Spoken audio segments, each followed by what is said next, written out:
Mr. Chairman. Thank you, Senator Grassley. I'm happy to yield to Senator Kennedy if you'd prefer before a question. Okay, thank you. Judge Locher, I have a simple observation for you. Go Irish. My son graduates, one of my twin sons graduates this weekend from the University of Notre Dame. And I am encouraged to see your elevation to the service on the district bench should you be confirmed. If you could just briefly speak to what about your experience as a magistrate judge has prepared you for service as a federal district court judge? Sure. Senator, before I was a magistrate judge, I had a balanced practice, both civil and criminal cases on both sides of both types of cases. So I felt pretty confident that I could make the transition to the bench and be an effective judge. But you never know for sure until you do it. And now that I have served as a magistrate judge for the last year, I'm more confident than ever that I understand what it takes to be a good judge. I'm committed to the rule of law. I'm committed to deciding cases based on the facts and the law, and I'm ready to make that transition to doing the same work as a district judge. Thank you. Ms. Maldonado, I strongly support President Biden's commitment to increasing the diversity of experience on our federal bench as well as the diversity of background. When it comes to the courts, ensuring that we have litigators with strong capability and experience on both sides, plaintiff and defense, sitting in district court benches is something I support. Why should we value ensuring that we have experienced attorneys with both plaintiff and defense side experience on our district courts? Thank you for the question, Senator Coons. I have represented plaintiffs for most of my career, although I've also represented defendants, which I think gives me a very unique perspective because I've been on both sides of the V. I think the value of my plaintiff side work is that I have a first-hand view of what it takes to prove a case, seeking discovery to prove a case, garden variety discovery disputes. I also understand the burden that that discovery can have on an organization or a defendant. I also understand the people behind the parties. So the working men and women who I've represented, I understand that their case is the most important to them. And that will translate to, on the bench, me being diligent on behalf of any party that comes before me. Thank you. Greg, wonderful to see you here today. I followed your career closely, and I'm thrilled that you're willing to step forward and take on this role of public service.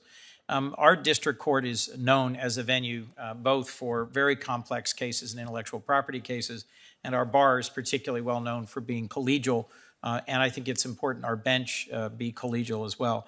I'd be interested in hearing about how your experience as a special master has given you particularly relevant experience in managing the challenges of discovery and timing and conflict resolution, whether you're confident you can leave behind your role as an advocate, which you've excelled at now in decades of practice, and how important you see collegiality in this small federal courthouse with just a few judges, and how you would contribute to that. Thank you for the question, Senator. I agree that our district court is very collegial. I've had the honor for the last 2 years of serving as a special master in the district court. And in doing so, I utilize the experience that I've gained over my more than 27 years of practice, and particularly more than 20 years in intellectual property litigation, in serving as special master in intellectual property matters and complex civil litigation matters. Through that experience, I've come to really appreciate the importance of a judicial officer being fair and impartial, to be well prepared, to apply binding precedent to the specific facts of the case in front of them, but also to exercise judicial restraint.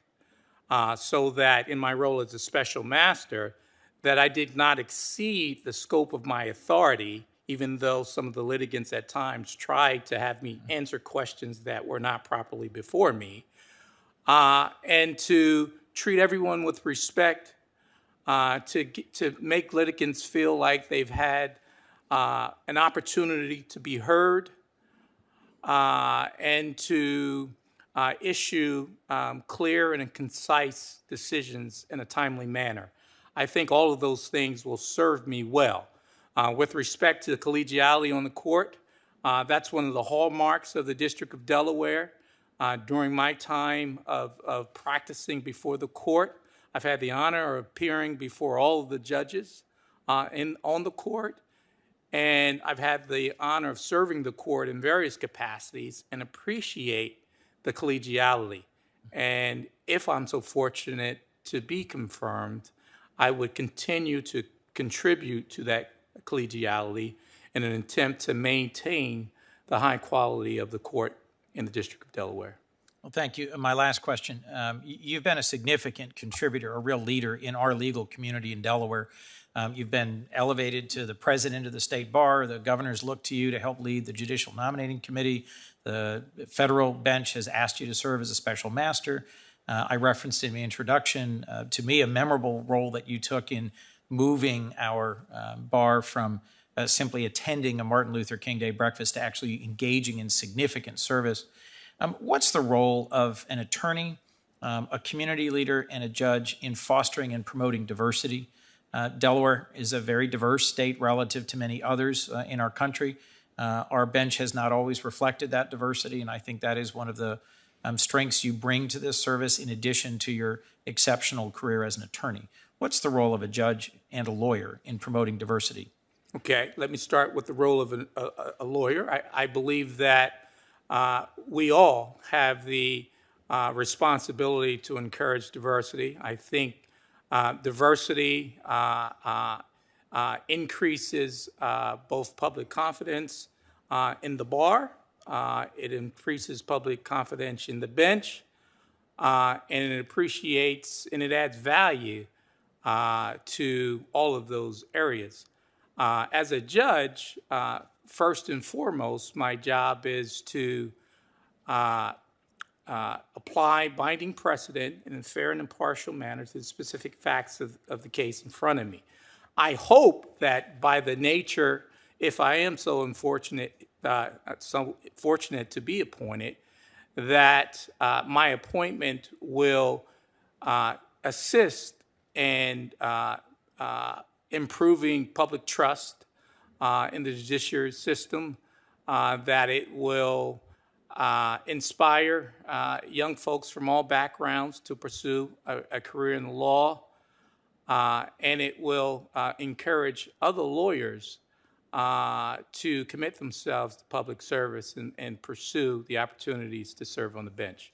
Great. Thank you. Thank you to all our nominees. Senator Kennedy? Thank you, Mr. Chairman.